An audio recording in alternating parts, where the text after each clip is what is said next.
नमस्कार दोस्तों, स्वागत है आप सभी का एक और नए वीडियो में। दोस्तों, अगर आप लोग 2023 में 10वीं का एग्जाम देने वाले हैं तो आज से मेरा हर एक वीडियो आप लोग देखिएगा। एग्जाम में आप अच्छे से अच्छे नंबर लाइएगा, ये मेरा 100% गारंटी है। आज हम आपको इस वीडियो में मैथ के वीवीआई ऑब्जेक्टिव क्वेश्चन बताने वाला हूँ और वही ऑब्जेक्टिव क्वेश्चन बताएंगे जो 100% 2023 में लड़ जाए। ठीक है, तो आप इस वीडियो को लास्ट तक जरूर देखिएगा। मैं एक एक ऑब्जेक्टिव क्वेश्चन को सॉल्व करके बताऊंगा ताकि जो भी बच्चा कमजोर है, जिसको भी मैथ में थोड़ा कमजोरी है, वो उसको मैथ अच्छे से समझ में आ जाए और साथ में साथ पूरा ऑब्जेक्टिव क्वेश्चन में बोर्ड एग्जाम में अच्छे से टिक लगा दे। ठीक है, तो चलिए बिना समय गवाए हम वीडियो को स्टार्ट करते हैं। और डेली मेरा वीडियो देखने के लिए आप चैनल को सब्सक्राइब जरूर करिएगा। ठीक है, और एग्जाम में देख लीजिएगा, एकदम 100% आप अच्छा नंबर लाइएगा तो कमेंट सेक्शन में बता दीजिएगा कि आप लोग इस बार कितना नंबर लाना चाहते हैं, उसके हिसाब से मैं आपको और बेहतर बताऊंगा। ठीक है, तो देखिए आपका मैथ का पहला नंबर क्वेश्चन क्या है। देखिए मैथ का पहला नंबर क्वेश्चन है और पहले ही चैप्टर का है। मैथ का पहला क्वेश्चन है 7/20 का दशमलव प्रसार है। देखिए 7/20 का दशमलव प्रसार, देखिए दशमलव प्रसार कैसे निकालते हैं। जैसे कि मान लेते हैं कोई पूर्णांक है, x/y कोई पूर्णांक है, तो x/y कोई पूर्णांक होता है, तो जो नीचे वाला आपका पूर्णांक होता है ना, जिसको हम लोग हर बोलते हैं और ऊपर वाले को अंश बोलते हैं, तो हर का हम लोग फैक्टर तोड़ते हैं। तो यहाँ पर आपका हर मिलेगा 20। अगर हम 20 का फैक्टर तोड़े तो 2 × 5 मिलेगा, तो 2 का पावर 2 हो जाएगा और इंटू 5 के पावर 1 हो जाएगा। तो देखिए जब भी नीचे वाला का पूर्णांक तोड़ने पर 2 के पावर और 5 के पावर के रूप में अगर निश्चित मिल जाए तो समझ लीजिए कि वो शांत है। तो यहाँ पर देखिए तो 20 का फैक्टर तोड़े तो 2 के पावर 2 और 5 के पावर 1 मिला, तो निश्चित यह शांत होगा। अगर 2 और 5 के अलावा कोई एक और अंक आ गया तो समझ लीजिएगा वो अशांत होगा। लेकिन यहाँ पर 20 जो है ना वो 2 और 5 के रूप में ही मिल रहा है, तो क्या होगा, यह आपका शांत हो जाएगा। याद रखिएगा, यहाँ से सब्जेक्टिव क्वेश्चन नहीं बल्कि यहाँ से हर साल एक नहीं तो 2 ऑब्जेक्टिव क्वेश्चन पूछे जाता है एक नंबरिया में। ठीक है, तो इस बात पर गौर करिएगा। अब चलिए अगला क्वेश्चन हम लोग देखते हैं 2 नंबर। देखिए आपका 2 नंबर प्रश्न है, पाई है 1। देखिए पाई एक अपरिमेय संख्या होता है। आप लोगों ने पढ़ा होगा कि पाई एक अपरिमेय संख्या होगा। जो विद्यार्थी मैथ में काफी कमजोर है उसको भी पता होगा कि पाई एक अपरिमेय संख्या है। तो आप लोग क्या टिक लगाइएगा कि पाई एक अपरिमेय संख्या है। ऑप्शन 1 बी पर आप लोग टिक लगा दीजिएगा। ठीक है, तो ऐसे ही आपको एक और क्वेश्चन मिलेगा, ये भी आपका मतलब कि फर्स्ट चैप्टर का ही प्रश्न है। ठीक है, प्रश्न है आपका 2 संख्याओं का मौसा 15 तथा लौसा 105 है। यदि उनमें से एक संख्या 5 हो तो दूसरी संख्या क्या होगी। देखिए इस प्रश्न को निकालने के लिए मैं आपको बहुत ही आसान एक फॉर्मूला बता रहा हूं और याद रखिएगा यह प्रश्न जो है ना वो 1 नंबर में भी पूछता है हर साल और 2 नंबर में भी पूछता है। और आज मैं आपको जो भी प्रश्न बता रहा हूं वो पूरा मतलब कि जितना भी आज तक आपके बोर्ड एग्जाम में पूछा गया ना, सब में आपका रिपीट मैं कर रहा हूं। ठीक है, और रिपीट करके ही बोर्ड एग्जाम में पूछता है। पूरा आपका मिलेगा क्वेश्चन बैंक का निचोड़ पूरा मिल जाएगा। ठीक है, बस आप लोग अच्छे से देखिए, बहुत ही अच्छे नंबर लाइएगा। ठीक है, तो देखिए यहाँ से आपका 1 नंबर में और 2 नंबर में दोनों में भी प्रश्न पूछता है। ठीक है, तो क्वेश्चन है 2 संख्याओं का मौसा इतना और लौसा इतना है, उनमें से एक संख्या 5 दिया और दूसरी संख्या निकालना है। देखिए एक फॉर्मूला होता है पहली संख्या गुणे दूसरी संख्या। तो मान लेते हैं कि पहली संख्या ए है और दूसरी संख्या बी है, तो पहली संख्या गुणे दूसरी संख्या इक्वल टू में क्या होता है एचसीएफ गुणे एलसीएम। तो एचसीएफ हो जाएगा और गुणे में क्या हो जाएगा एलसीएम हो जाएगा। क्या हो जाएगा एलसीएम हो जाएगा। तो पहली एक संख्या यानी कि पहली संख्या 5 दिया है तो 5 गुणे बी हो जाएगा और इक्वल टू में कह रहा है कि मौसा कितना दिया, मौसा 15 और लौसा 105 दिया 105। तो आप क्या करिए 5 से 15 3 बार में कटेगा और 105 में 3 में गुणा करिएगा तो 315 यानी कि बी का मान जो दूसरी संख्या होगा वो आपका मिलेगा 115। तो 115 आप नहीं 315, तो 315 देखिए तो ऑप्शन में सी में आपको मिल जाएगा। तो आपका आंसर हो जाएगा कि नहीं। देखिए अगर आपको फार्मूला याद है ना तो आप दिमाग में ही इसको हल कर सकते हैं, लेकिन अगर फार्मूला नहीं मालूम है तो इधर उधर झांकेंगे, उस बंदे के पास देखेंगे एग्जामिनेशन हॉल में और उस बंदे के पास देखेंगे कि कैसे बना रहा है। बट अगर आप लोगों को फार्मूला देखिए, फार्मूला कोई बड़ी नहीं है, ए गुणे बी इक्वल टू दोनों संख्या जो भी संख्या देगा उसका एलसीएम और एचसीएफ। ठीक है, ऐसे करके प्रश्न पूछता है। अब देखिए अगला प्रश्न है आपका। अगला प्रश्न देखिए, जो भी बच्चा कमजोर है अच्छे से और बारीकी से समझने का प्रयास करिएगा। जिस क्वेश्चन में भी आपको डाउट है तो कमेंट करिएगा सर इस क्वेश्चन में हमें डाउट है। देखिए एक क्वेश्चन सॉल्व करने से हजारों क्वेश्चन सॉल्व होता है, आप सभी को पता होगा। ठीक है, तो 4 नंबर क्वेश्चन है, निम्नलिखित में कौन अपरिमेय संख्या है। निम्नलिखित में कौन अपरिमेय संख्या। देखिए जो भी अंक होगा जो रूट से बाहर होगा वो परिमेय संख्या होगा, लेकिन जो रूट में ही रहेगा उसका कोई भी वर्गमूल नहीं निकलेगा तो क्या होगा अपरिमेय होगा। तो यहाँ पर देखिए ऑप्शन में पहले हम लोग सी को देखते हैं। देखिए सी नंबर में रूट 36/64 दिया और 36 का वर्गमूल 6 64 का 8 होता है, तो ये रूट से बाहर हो गया, ये परिमेय हो जाएगा। और ये भी आपका 1 का वर्गमूल 1 और 100 का वर्गमूल 10 होता है। ये भी रूट से बाहर, ये भी परिमेय होगा। और ऑप्शन में देखिए ए में -9 है, ये ऑलरेडी रूट से बाहर है और रूट 16 का वर्गमूल 4 होता है, ये भी रूट से बाहर हो गया, ये भी आपका परिमेय हो जाएगा। लेकिन आप ऑप्शन नंबर बी को गौर से देखिएगा ना, तो रूट 3 का कोई वर्गमूल नहीं होता है, ना ही रूट 5 का कोई वर्गमूल होता है। आप वैसे ही का वैसे ही वो रह जाएगा, यानी कि वो पिंजड़े में है, वो रूट के अंदर है, तो वो अपरिमेय होगा। तो आंसर क्या होगा? B number. चलिए अगला क्वेश्चन है आपका 5 नंबर। देखिए 5 नंबर आपका क्वेश्चन है, निम्नलिखित में कौन द्विघात समीकरण है? निम्नलिखित में कौन द्विघात समीकरण है? ऑलरेडी मैंने आपको हजारों बार बताया है कि द्विघात समीकरण कैसे पहचानते हैं। सबसे पहले उसका घात 2 होना चाहिए, 2 होगा तो द्विघात होगा। और दूसरी बात है कि जो उसका चर मान होता है, चर मान क्या होता है? जैसे कि चर मान हम लोग किसको बोलते हैं? चर मान हम लोग बोलते हैं एक्स को। तो इसमें एक्स चर मान है, ठीक है, क्या है? और जो आपका चर मान होगा, चर मान जैसे एक्स चर मान है ना, तो चर मान कभी रूट में नहीं होना चाहिए, ठीक है। पहला क्या, घात 2 होना चाहिए, और दूसरा चर मान जो है ना वो रूट में नहीं होना चाहिए, ठीक, रूट में नहीं होना चाहिए, और ना ही चर मान बाटा में होना चाहिए। तो यहाँ पर आप लोग देखिए, तो ऑप्शन नंबर आप लोग बी को, ए को देखिएगा, यहाँ पर एक्स जो है ना वो अंदर रूट में है, अंदर रूट में यहाँ पर एक्स है, तो यहाँ पर तो ये आपका अंदर रूट में एक्स है, तो ये तो आपका द्विघात समीकरण नहीं होगा। और यहाँ पर 1/x यानी कि जो चर मान है वो बाटा में है, तो ये भी नहीं होगा। यहाँ पर भी चर मान बाटा में है, तो ये भी नहीं होगा। लेकिन यहाँ पर कोई कुछ भी नहीं है। लेकिन ऑप्शन नंबर यहाँ पर बी में जो दिख रहा है ना, तो वह क्या हो जाएगा? आपका x का पावर 3 हो जाएगा, x का पावर क्या हो जाएगा? 3 हो जाएगा। तो ये आपका नहीं हो पाएगा, क्या हो जाएगा? ये आपका नहीं हो पाएगा, क्योंकि 3 है तो त्रिघात हो जाएगा। अब यहाँ पर आप लोग सोच रहे हैं ना ही ए है, ना ही बी है, ना ही सी है, ना ही डी है, लेकिन आप लोग अच्छे से देखिएगा ना ऑप्शन नंबर डी को, तो यहाँ पर इसको बनाइएगा ना, तो x² + 1 = 2x मिल जाएगा। अब यहाँ से बाटा समाप्त हो गया, तो आपका आंसर होगा option number D. Correct answer क्या होगा? ऑप्शन नंबर डी ही सही होगा, ठीक है। चलिए अब देखिए अगला क्वेश्चन है आपका, अगला क्वेश्चन है आपका 6 नंबर।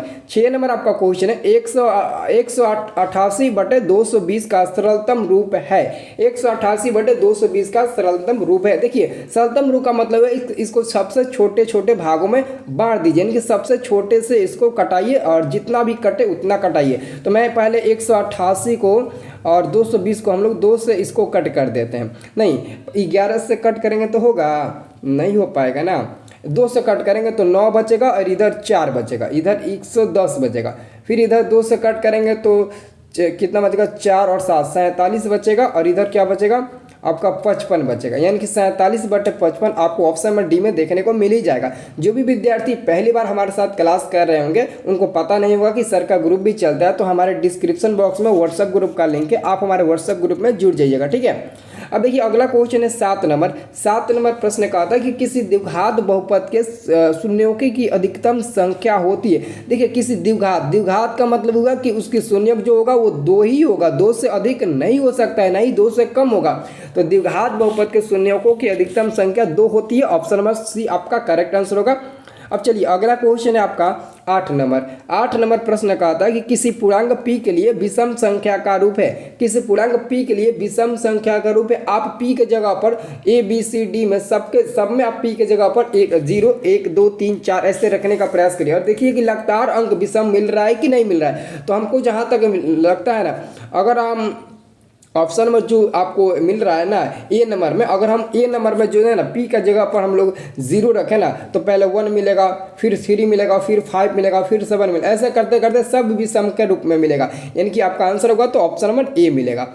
अब देखिए अगला क्वेश्चन है 9 नंबर। 9 नंबर क्वेश्चन का आता है ना कि किसी ओ केंद्र वाले वृत्त के बाह्य बिंदु P से 2 स्पर्श रेखाएं PR तथा PS खींची गई है। यदि PR बराबर 8 सेंटीमीटर तो PS की लंबाई कितनी होगी? मैं आपको एक मौखिक प्रश्न बताया था कि वृत्त के बाह्य बिंदु से वृत्त पर खींची गई स्पर्श रेखा की लंबाई आपस में समान होती है। ठीक वैसे ही कह रहा है कि कोई यहाँ पर वृत्त हो गया और केंद्र O हो गया, और केंद्र O से वृत्त के किसी वृत्त के ओ केंद्र वाला बाह्य बिंदु, ठीक है, P से एक बाह्य बिंदु P है, और यहाँ से हम लोग ना 2 स्पर्श रेखा ऐसे खींचे, 2 स्पर्श रेखा ऐसे खींचे, और ये जो स्पर्श रेखा ना एक P है और एक यहाँ पर क्या है, एक R है और एक S है।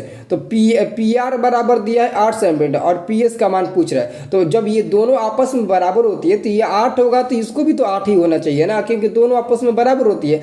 तो अगर PR बराबर 8 सेंटीमीटर है तो PS का भी मान 8 ही सेंटीमीटर होना चाहिए। आंसर होगा ऑप्शन नंबर ए। अगला क्वेश्चन है, यदि अल्फा बीटा और गामा त्रिघात बहुपद ax³ + bx² + cx + d का शून्यक हो तो alpha into beta plus beta into gamma plus gamma into alpha is equal to क्या होगा। ये डायरेक्टली फार्मूला से बिलोंग करता है, C/A होता है। आप लोग याद रखिएगा, C नंबर वाला करेक्ट आंसर होगा। ठीक है, चलिए अब देखिए तो अगला प्रश्न है आपका 11 नंबर। दो रैखिक समीकरणों के आलेख समानांतर रखाए हैं तब रैखिक समीकरण के युग्म का तो क्या कहलाएगा। देखिए यहाँ पर 11 का करेक्ट आंसर रहेगा ऑप्शन में डी का, कोई हल नहीं होगा। जब समांतर रेखाएं होगा यानी कि A1/A2 = B1/B2 यानी कि B1/B2 यानी कि सब बराबर होगा। A1/A2 बराबर B1/B2 बराबर C1/C2 तो समांतर हो जाएगा, सीधा रेखा बनेगा। तो क्या होगा, वो उसका कोई हल नहीं होगा। अब चलिए अगला क्वेश्चन है आपका, यहाँ पर अगला क्वेश्चन है बहुपद 2x³ - 5x² - 14x + 8 के शून्यकों का जो क्या होगा। ये त्रिघात बहुपद है और त्रिघात बहुपद के शून्यकों का जो क्या होता है, तो मैंने आपको कई सारे वीडियो में ही बताया कि -b/a होता है उसका भी। तो यहाँ से b का मान यहाँ पर माइनस है 5 और यहाँ पर भी माइनस है तो +5 हो जाएगा और a का मान 2 है तो 2 हो जाएगा, यानी कि 5/2 ऑप्शन नंबर डी वाला आपका करेक्ट आंसर हो जाएगा। ठीक है, चलिए अब देखिए अगला क्वेश्चन है आपका 13 नंबर प्रश्न है समीकरण 9x² - 1 = 0 के मूलों की प्रकृति क्या होगी। मूलों की प्रकृति, तो सबसे पहले मैं आपको बता दूं, मूलों की प्रकृति बताने से पहले आपको d का मान निकालना होगा और d बराबर b² - 4ac होता है। तो देखिए b का मान यहाँ पर क्या है, a का मान दिया, b का मान 0 दिया तो आप 0 का स्क्वायर कर लीजिए और -4, a का मान 9 और इंटू c का मान क्या दिया, c का मान -1 दिया, यानी कि क्या होगा, तो यहाँ पर 9 चौके 36 और क्या होगा प्लस में 36 हो जाएगा, क्या हो जाएगा प्लस में 36 हो जाएगा। और याद रखिएगा डी का मान यानी कि क्या मिला, डी का मान क्या मिला, केवल और केवल ना, हमको लगता है ना +36 मिला तो वास्तविक और क्या होगा, वास्तविक और असमान होगा, यानी कि ऑप्शन नंबर ए होगा। ठीक है, ऑप्शन नंबर ए का वास्तविक और असमान होगा। चलिए अब देखिए अगला क्वेश्चन है, यदि त्रिभुज ABC तथा त्रिभुज PQR में यदि त्रिभुज ABC और PQR समरूप त्रिभुज है जिसमें कोण A बराबर 42 डिग्री तथा कोण R बराबर 80 डिग्री तो कोण A का मान क्या होगा। देखिए ये काफ़ी इंपॉर्टेंट क्वेश्चन, ये समरूप वाला बात कर रहा है ना। तो दो त्रिभुज आपको बनाना होगा, एक यहाँ पर और एक यहाँ पर। ये आपका ABC हो गया, ये आपका PQR हो गया। ठीक है, तो देखिए यहाँ पर हम क्या करेंगे, कोण A का मान का आ रहा है 42 है और कोण R का मान का आ रहा है ना 80 है। तो जब ये 80 है तो दोनों समरूप है तो ये भी तो 80 होना चाहिए।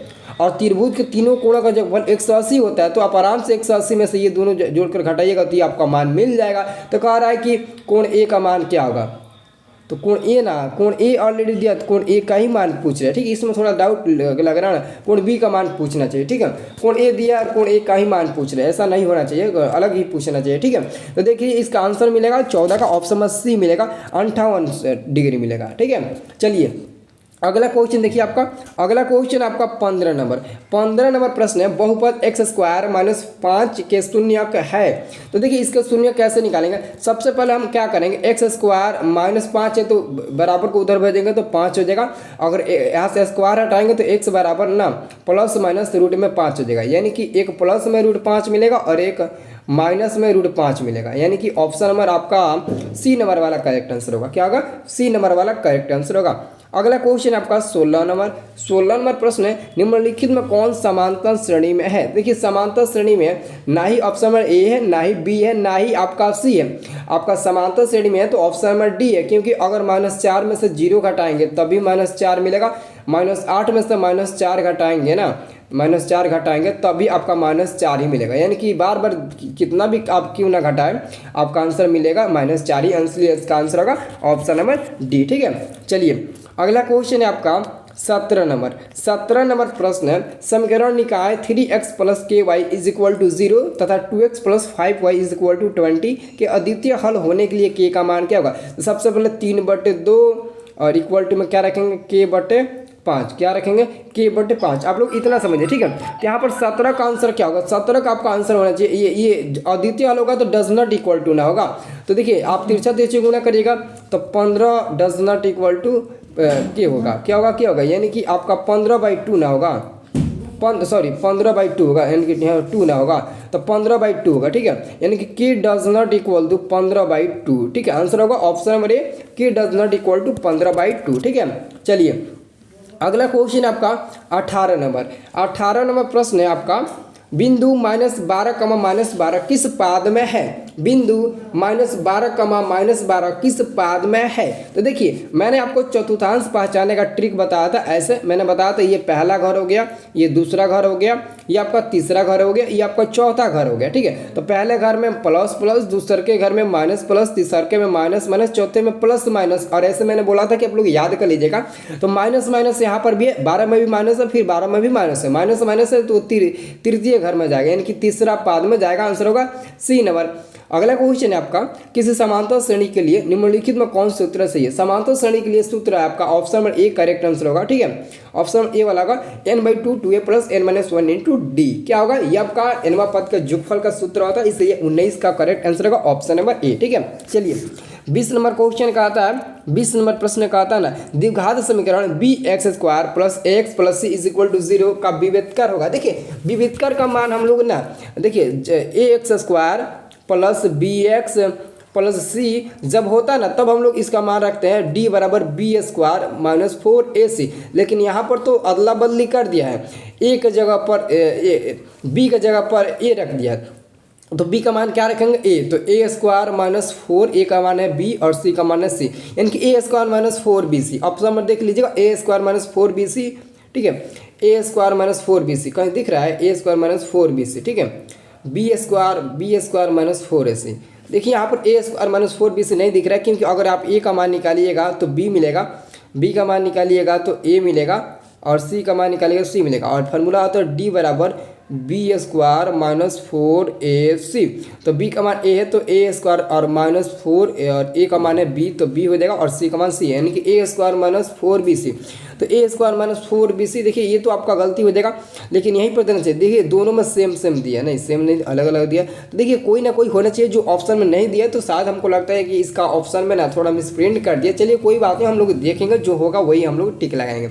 21 नंबर क्वेश्चन है, त्रिभुज का क्षेत्रफल जिसके सिर्फ इतना और इतना है। त्रिभुज के क्षेत्रफल आपको ज्ञात करना। ऑलरेडी मैंने त्रिभुज का क्षेत्रफल का फॉर्मूला बता ही दिया है कि ये आपका निर्देशांक ज्योमेट्री कोऑर्डिनेट ज्योमेट्री का ये क्वेश्चन है। 1/2 और यहाँ पर x1 और y2 - y3 ऐसे करके फॉर्मूला होता है, मैंने आपको बताया था और बोले थे उसी फॉर्मूला का यूज आप लोग करिएगा। तो 21 का उसी फॉर्मूला पर बनाइएगा, ऑप्शन ए मिलेगा, 6 वर्ग इकाई मिलेगा, ठीक है। चलिए अगला क्वेश्चन है आपका 22 नंबर प्रश्न का आता है, सभी समबाहु त्रिभुज होते हैं, सभी समबाहु त्रिभुज समरूप होते हैं। आंसर होगा आपका बी नंबर। 22 का आंसर क्या होगा? Option number B correct answer होगा। जबकि अगला क्वेश्चन है, यदि बहुपद fx = x² - 3x + 5 के शून्यक a और b हो तो 4 × a + b, यानी कि 4a + b का मान रखेंगे -b/a, क्योंकि शून्यकों का योग होता है, और 4 और b का मान -3 है, माइनस +3 और a का मान 1, यानी कि 4 3 12 गुना करिएगा तो मिलेगा। ऑप्शन नंबर बी वाला करेक्ट आंसर होगा, ठीक है। चलिए अगला क्वेश्चन है आपका 24 नंबर प्रश्न का आता है ना, समांतर श्रेणी 5 8 11 14 के प्रथम 24 पदों का योग निकाले। तो 24 पदों को दो, यानी कि SN = n/2 2a + n-1 × d पर बनाइएगा ना, तो आपका आंसर मिल जाएगा। 24 का करेक्ट आंसर मिलेगा ऑप्शन नंबर आपका सी नंबर 948 बनाकर देख लीजिएगा। 25 नंबर क्वेश्चन है, बिंदु 5,5 की दूरी मूल बिंदु से होगी। 5,5 की दूरी मूल बिंदु से पता है कितना होगा? 5√2 होना चाहिए। ऑप्शन नंबर सी मिलेगा इसका भी आंसर, ठीक है। जबकि अगला क्वेश्चन है, यदि त्रिभुज ABC में AB = 13 सेंटीमीटर, BC = 12 सेंटीमीटर और AC = 5 सेंटीमीटर, तो कोण C का मान क्या होगा? निश्चित तौर पर इसका मिलेगा 90 डिग्री, यानी कि समकोण मिलेगा। ऑप्शन नंबर ए 90 का मिलेगा, ठीक है, याद रखिएगा, ठीक है। जो लोग वीडियो को लाइक नहीं किए, एक लाइक जरूर करिए। अगला क्वेश्चन है आपका 27 नंबर, बिंदु 6,10 की कोटि है। बिंदु 6,10 की कोटि, देखिए 6,10 कोटि, पहले वाले को भुज, दूसरे वाले को कोटि बोलते हैं, तो कोटि आपका बी हो जाएगा 10, ठीक है। अगला क्वेश्चन है, दो समरूप त्रिभुज की संगत भुजाएं इतना और इतना का अनुपात में, तो इनका क्षेत्रफल का अनुपात पूछेगा तो 4 का स्क्वायर 16, 9 का स्क्वायर 81। ऑप्शन नंबर आपका बी नंबर करेक्ट आंसर हो जाएगा, ठीक है। चलिए अगला क्वेश्चन है आपका 29 नंबर प्रश्न है, बिंदु ए और बी के बीच की दूरी ज्ञात करना। ठीक है, तो बिंदु ए और बी के बीच की दूरी ज्ञात करिएगा ना तो 5 मिलेगा। ठीक है, केवल और केवल 5 मिलेगा, जो ऑप्शन आपको डी में देखने को मिल जाएगा।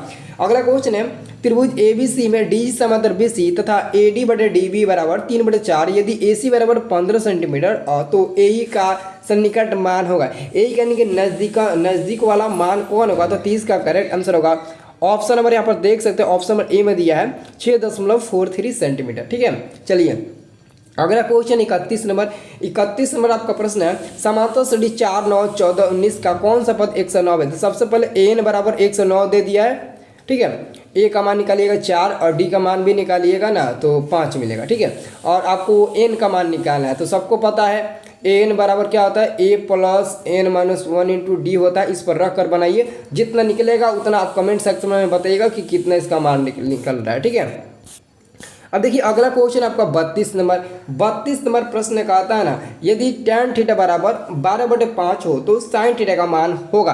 देखिए tan थीटा बराबर अगर 12/5 कर दे तो sin थीटा का मान निकालना बहुत ही आसान है। सबसे पहले मैं आपको बता दूं, tan थीटा बराबर P/B होता है, P/B, और sin थीटा बराबर भी P/H होता है। तो यहाँ पर आपका P का मान क्या मिलेगा? P का मान यहाँ पर 12 दिया है, तो यहाँ पर भी तो P का मान 12 होना चाहिए, P का मान 12 होना चाहिए। तो ऑप्शन में आपको ना एक ही जगह ऊपर में P का मान 12 मिल रहा है, तो समझ लीजिए कि बिना सॉल्व किए इसका आंसर हम लोग ऑप्शन में ए पर टिक लगा देंगे। ठीक है, चलिए अगला क्वेश्चन आपका 33 नंबर प्रश्न है, बिंदु ए और बी को मिलाने वाली मध्य बिंदु का नियामक आपको ज्ञात करना है। जब भी मध्य बिंदु का नियामक ज्ञात करने को बोले तो आप दोनों बिंदु का पहला जोड़ लीजिएगा, जोड़कर 2 से भाग दीजिएगा। ठीक है, दोनों बिंदु का फिर दूसरा जोड़कर 2 से भाग दीजिएगा। ठीक है, जितना भी मिलेगा वही आपका क्या होगा, वही आपका हो जाएगा उसका मध्य बिंदु का नियामक। ठीक है, तो ये आपका 2 ना होगा तो 7/2, यानी कि -3/2 और 7/2, -3/2 7/2, option number B number correct answer होगा। ठीक है, चलिए अगला क्वेश्चन है आपका 34 नंबर, यदि सूर्य की ऊंचाई 60 डिग्री है तब 30 मीटर लंबी छाया को बनाने वाली उदर स्तंभ की ऊंचाई ज्ञात करें। देखिए मान लेते हैं कि सूर्य का जो ऊंचाई की जो कोण है वो कितना है, यहाँ पर आपका 60 डिग्री का बन रहा है, 60 डिग्री का, और कह रहा है ना कि इसकी जो छाया की लंबाई है वो आपका 30 मीटर है, तो ऊंचाई आपको ये वाला ज्ञात करना है। ठीक है, तो ऊंचाई ज्ञात करने के लिए क्या करेंगे, तो P और B यानी कि tan 60 का प्रयोग करेंगे। tan 60 डिग्री बराबर P और B का मान 30 दिया, tan 60 का मान होता है √3, यानी कि 30√3 मिलेगा, 30√3, ऑप्शन नंबर सी, तो बिना देखे ही हम ठीक लगा देंगे आंसर सी नंबर पर। ठीक है, अब देखिए अगला क्वेश्चन है आपका 35 नंबर क्वेश्चन है आपका, 2 खंभे जिनकी ऊंचाइयाँ 6 मीटर और 11 मीटर है। ठीक है, मान लेते हैं कि एक खंभा इतना है लंबा है और एक खंभा इतना है, यानी कि ये 11 हो गया, ये आपका 6 हो गया, और कह रहा है कि दोनों खंभे के पादों के बीच की जो दूरी है, ये जो आपका दूरी वो 12 है। कितना है? 12 है। ठीक है, कह रहा है कि इनके ऊपरी सिरों के बीच का जो मतलब कि दूरी होगा। ठीक है, कह रहा है कि इनके ऊपरी सिरों के बीच की दूरी आपको ज्ञात करना है। ठीक है, तो मान लेते ये 12, तब का ये भी 12, तो जब पूरा ये 6 है, पूरा आपका 11 यहाँ से लेकर यहाँ, और ये आपका 11, तो ये आपका ये 6 हो जाएगा, और अगर पूरा 11 में से 6 घटेगा तो ये आपका 5 निकल जाएगा। तो जब ये निकल गया तो इसका भी मान आपका निकल जाएगा आसानी से, तो 12, 5, 13, यानी कि इसका मान निकलेगा तो 100% 13 मिलेगा, यानी कि ऑप्शन नंबर सी इसका भी आंसर होगा। ठीक है, याद रखिए। अब देखिए अगला क्वेश्चन आपका 36 नंबर प्रश्न का आता है ना, 2 वृत्तों के क्षेत्रफल का अनुपात 9 और 1 का अनुपात में दिया, तो इनकी त्रिज्या का अनुपात, देखिए त्रिज्या का अनुपात 9 का वर्गमूल कर दीजिए, 3 और 1 का भी वर्गमूल निकाल दीजिए रूट में करके, इसका मिल जाएगा 3:1, ऑप्शन नंबर 1। ठीक है, ऑप्शन नंबर ए। अगला क्वेश्चन है 4, 2, 5, 2, 0, 3, 2, 3 का बहुलक हो, यानी कि इतना बोल रहा है इसका बहुलक। देखिए बहुलक निकालने के लिए मैंने आपको ट्रिक बताया था, जो सबसे ज़्यादा बार अंक दिखेगा वही बहुलक होगा। यहाँ पर भी 2 है, यहाँ पर भी 2 है, यहाँ पर भी 2 है, यानी कि 3 बार 2 है, तो आपका आंसर हो जाएगा ऑप्शन नंबर बी, 2 ही हो जाएगा।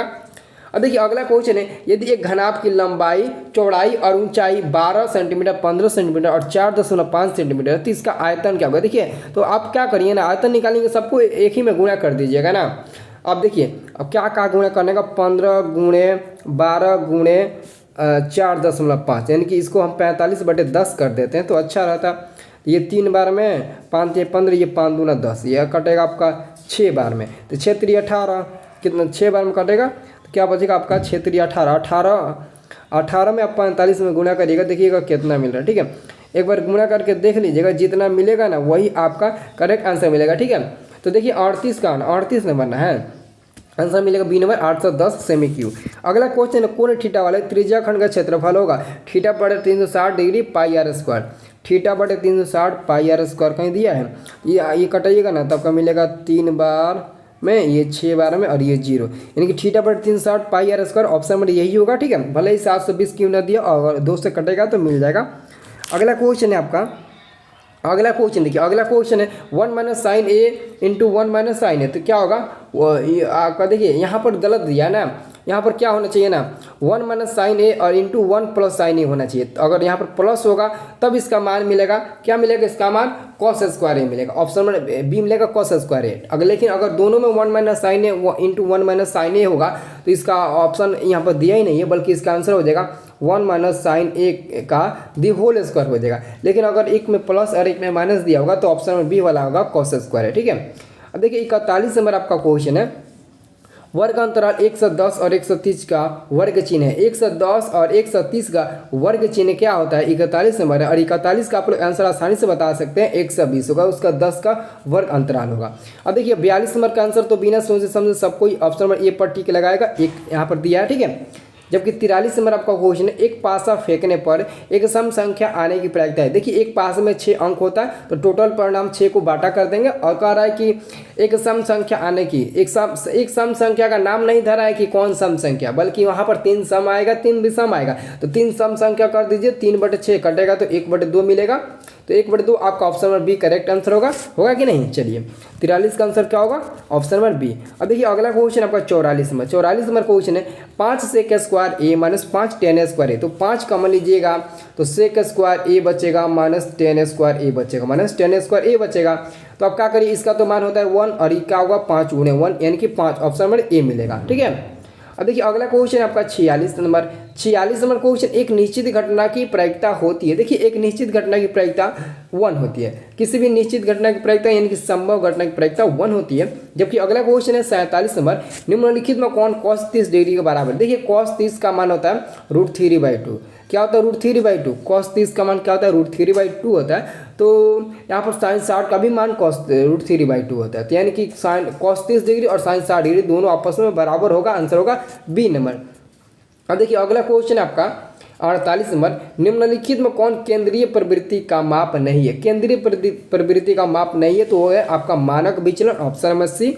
और 49 का आंसर है साइन स्क्वायर ए इंटू कौशिक ए। देखिए साइन स्क्वायर ए तो हो ही जाएगा, लेकिन कौशिक थीटा को हम लोग क्या करेंगे 1/sin में बदल देंगे, उसका फॉर्मूला होता है, तो एक साइन से एक साइन कटेगा तो बचेगा केवल एक साइन, वो भी ऊपर में, तो केवल और केवल साइन थीटा बचेगा, ऑप्शन नंबर ए। ठीक है, अब देखिए अगला क्वेश्चन आपका 50 नंबर, देखिए 50 नंबर क्वेश्चन है, दो प्रतिच्छेदी वृत्तों की उपनिष्ठ बिंदु के उपनिष्ठ स्पर्श रेखाओं की संख्या है, तो 50 का करेक्ट आंसर होगा ऑप्शन नंबर बी 2 होता है। और अंतिम क्वेश्चन है, यदि अल्फा बराबर बीटा बराबर 45 डिग्री तो अल्फा प्लस बीटा का मान क्या होगा, तो साइन अल्फा का भी मान 45 है और बीटा का भी मान 45 है, 45 90, यानी कि साइन 90 का मान क्या होता है, तो साइन 90 का मान आपका क्या मिलता है, साइन 90 डिग्री का मान 1 ना मिलता है, तो आंसर क्या होगा, ऑप्शन नंबर बी का 1 मिल जाएगा। ठीक है, तो मैंने आपको जितना भी प्रश्न बताया, अगर उसमें से कोई भी प्रश्न आपको अच्छे से नहीं समझ में आया तो आप कमेंट सेक्शन में बताइए कि ये वाला प्रश्न हमको नहीं समझ में आया, उसको सॉल्व करके बताइए, तो हम आपको आपके ग्रुप के माध्यम से सॉल्व करके बता देंगे।